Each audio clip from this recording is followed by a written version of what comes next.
శ్రీ కోయ ఎల్లమ్మ తల్లి జ్యోతిష్యాలయం ఫోన్ ద్వారానే జ్యోతిష్యం చెప్పబడును. విద్య, ఉద్యోగం, వ్యాపారం, ప్రేమించిన వారు దూరం అవ్వటం, భార్యాభర్తల మధ్య గొడవలు, అత్తాకోడళ్ల మధ్య మనస్పర్ధలు, కుటుంబ సమస్యలు, ఆర్థిక సమస్యలు, పెళ్లి కుదరకపోవడం, సంతానం ఆలస్యం కావడం, స్త్రీ పురుష వశీకరణం, చెడు ప్రయోగ నివారణ మొదలగు ఎటువంటి సమస్యలకైనా పరిష్కారం చూపగలరు.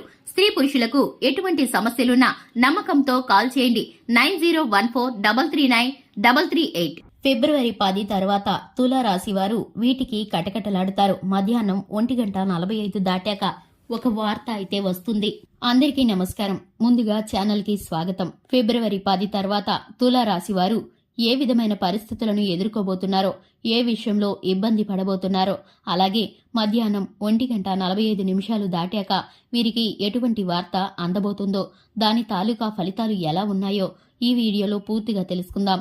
ఈ రాశి వారికి సంబంధించిన శుభాలు, అశుభాలు ఏమిటో, చేసుకోవలసిన పరిహారాలు, దేవతారాధన గురించిన మరిన్ని విశేషాలను ఈ వీడియోలో పూర్తిగా తెలుసుకుందాం. వీడియోని ఎక్కడా కూడా స్కిప్ చేయకుండా పూర్తిగా చూసినట్లయితే మేమేం చెప్పబోతున్నామో మీకు అర్థమవుతుంది.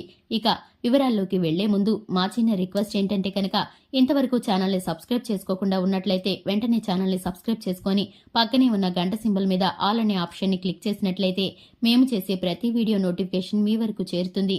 ఇక వివరాల్లోకి వెళ్ళిపోదాము. తులారాశి వారి యొక్క వ్యక్తిత్వాన్ని ముందుగా గమనించుకున్నట్లయితే తులారాశి వారు అలంకార ప్రియత్వాన్ని కలిగి ఉంటారు. అలాగే మంచి చెడులను అంచనా వేయగలిగిన శక్తి సామర్థ్యాలను కలిగి ఉంటారు. దేహదారుఢ్యాన్ని కలిగి ఉంటారు. హుషారుగా, చలాకీతనంతో, ఉత్సాహంగా, నూతనమైన ఉత్తేజాన్ని కలిగి ఉంటారు. వీరు ఉన్న ప్రతి ఒక్క పరిస్థితి కూడా ఆహ్లాదకరంగా మారుస్తూ ఉంటారు. వీరు ఎక్కడ ఉంటే అక్కడ సంతోషం వెల్లివిరుస్తూ ఉంటుంది. వీరు సంతోషకారకులుగా ఉంటారు. అలాగే వీరు సాయంత్రం సమయాల్లో స్నేహితులతో గడపటానికి ఎక్కువగా ఇష్టపడుతూ ఉంటారు. దూర ప్రయాణాల పట్ల మక్కువని కలిగి ఉంటారు. వీరు ప్రకృతి ఆరాధికులని చెప్పుకోవాలి. వీరికి ఉన్నటువంటి స్నేహితులు వీరినైతే ఎంతగానో అభిమానిస్తూ ఉంటారు. ఎందుకంటే కనుక వీరు స్నేహితులకి ఆపద అంటే మాట మాత్రమే కాకుండా ఆర్థికంగా కూడా సహాయం చేస్తూ ఉంటారు. వీరు ప్రతి ఒక్క ఒడిదుడుకుల్లోనూ స్నేహితులకి అండగా ఉంటారు. అటువంటి మంచి మనస్తత్వం కలిగిన వారు కాబట్టి వీరిని ఎక్కువ మంది ప్రేమిస్తూ ఉంటారు. వీరంటే ఎక్కువ మంది అభిమానిస్తూ ఉంటారు. వీరి మాటకారితనంతో, వీరి యొక్క మాట నేర్పుతో ఎదుటివారిని ఆకర్షిస్తూ ఉంటారు. వీరి యొక్క హుందాతనాన్ని బట్టి, వీరు అలంకార ప్రియత్వాన్ని బట్టి బయటికి వెళ్ళినప్పుడు, శుభకార్యాలకు వెళ్ళినప్పుడు వీరే ప్రత్యేకమైన ఆకర్షణగా ఉంటారు. 10 మందిలో కలిసి తిరుగుతూ కొత్త కొత్త విషయాలను తెలుసుకుంటూ ఉంటారు. అలాగే వాటిలోని మంచి చెడులను అంచనా వేసుకొని జీవితానికి అన్వయించుకొని ఆర్థికంగా పురోభివృద్ధిని సాధిస్తూ ఉంటారు.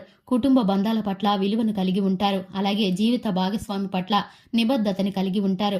ఎక్కువగా కుటుంబంలో ఉన్న వ్యక్తులకి, ఎక్కువగా పెద్దవారికి వినయ విధేయతలతో వారు చెప్పిన మాటని ఆలకించి వారి చెప్పిన మార్గములో వెళ్లడానికి ఇష్టపడుతూ ఉంటారు. జీవిత భాగస్వామి దగ్గర నమ్మకంగా ఉంటారు. ఏ విషయాన్ని కూడా దాచిపెట్టకుండా వీరైతే చెప్పేస్తూ ఉంటారు. వీరు కానీ మనసులో కొన్ని విషయాలను దాచుకున్నప్పుడు ఆ విషయాన్ని బయట పెట్టడం ఎవరి వల్ల కాదనే చెప్పుకోవాలి. అంతటి గోప్యమైన స్వభావంగా కనిపిస్తూ ఉంటారు. కొన్ని విషయాల్లో వీరు ఎంత తొందరగా అయితే నిర్ణయాలను తీసుకుంటారో, కొన్ని విషయాల్లో మాత్రం అంతే నిదానంగా నిర్ణయాలను తీసుకుంటూ ఉంటారు. ఆలస్యం చేస్తూ ఉంటారు. కారణం మాత్రం ఎవ్వరికీ చెప్పరు. వీరికున్నటువంటి శక్తి సామర్థ్యాల మేరకు అంచనా వేయగలిగిన శక్తి, వీరికున్నటువంటి ప్రతిభను గురించి, అలాగే జీవితంలో ఉన్నత స్థితికి వెళ్లాలని పని చేసే చోట ఉద్యోగ రీత్యా, వ్యాపార రీత్యా వీరు ఆలోచించే విధానాల పట్ల ఒక ప్రత్యేకత అనేది కనపరుస్తూ ఉంటారు. ముఖ్యంగా విషయంలోకి వస్తే ఫిబ్రవరి 10 తర్వాత ఈ తులారాశి వారికి ఒక విషయంలో అయితే ఇబ్బంది కలుగుతుంది. ధన ప్రాప్తికి లోటైతే కలుగుతుంది. ధనానికి ఎంతగా వెలితి చెందుతారంటే కనుక ఎంతమంది దగ్గర సహాయం అడిగినా కూడా వీరికైతే సహాయం అందదనే చెప్పుకోవాలి. ధనం కోసం కటకటలాడిపోతారు. వీరికున్నటువంటి అవసరాల కోసం ఎంతగానో ఇబ్బంది పడుతూ ఉంటారు. వీరు అనుకున్న పని సజావుగా సాగడానికి ఈ ధనం లోటు కారణంగా పని ఆటంకం ఏర్పడుతుంది. దీని కారణంగా ప్రతి పని వాయిదా వేయవలసి వస్తుంది. వీరి ఇంత ఇబ్బందిని ఇదివరకు ఎప్పుడూ కూడా చూసి ఉండరు. అటువంటి పరిస్థితినైతే చూడబోతున్నారు. వీరికైతే కనుక మధ్యాహ్నం 1:45 దాటాక ఒక పెద్ద వార్త అయితే అందుతుంది. దీనికి సంబంధించి వీరికున్నటువంటి అవసరానికి తోడు ఇది ఒకటి తోడవుతుంది. ఇది మీకు ఒత్తిడిని కలిగిస్తుంది. మీరైతే గనక దీని నుంచి బయటపడడానికి శతవిధాలా ప్రయత్నిస్తూ ఉంటారు. ఎందుకంటే ఇది మీ పైన ఆర్థిక భారాన్ని మోపుతుంది. ఆ వార్త మీకైతే కనుక ధనాన్ని ఖర్చు చేసే విధమైన వార్త అయితే లభించబోతుంది. ఎందుకంటే గనక అది బంధుమిత్రుల వర్గంలో శుభకార్యాల నిమిత్తం కావచ్చు, నూతన పెట్టుబడుల విషయంలో కావచ్చు, ఆర్థిక రంగంలో ముందుకు వెళ్లే విషయంలో కావచ్చు, భాగస్వామి వ్యాపారంలో పెట్టుబడులు కలిసే విషయంలో కావచ్చు. మీరైతే కనుక ధనాన్ని ఆశించినప్పుడు మీకైతే ఆ ధనం లభించదు. ఇప్పుడైతే మీకు పరిస్థితి ఇబ్బందికరంగా ఉంటుంది. కానీ మీకున్నటువంటి ప్రతికూలమైన పరిస్థితులన్నీ కూడా అనుకూలంగా మారటానికి, ధన ప్రాప్తికి ఏ విధమైన లోటు లేకుండా ఉండటానికి, ఆకస్మిక ధనలాభం కోసం, ఊహించని ఫలితాల కోసం మీరైతే లక్ష్మీదేవిని ఆరాధన చేయవలసి ఉంటుంది. లక్ష్మీదేవిని ధూపదీప నైవేద్యాలతో ఆరాధించడం ద్వారా మీకైతే ధనప్రాప్తి కలుగుతుంది.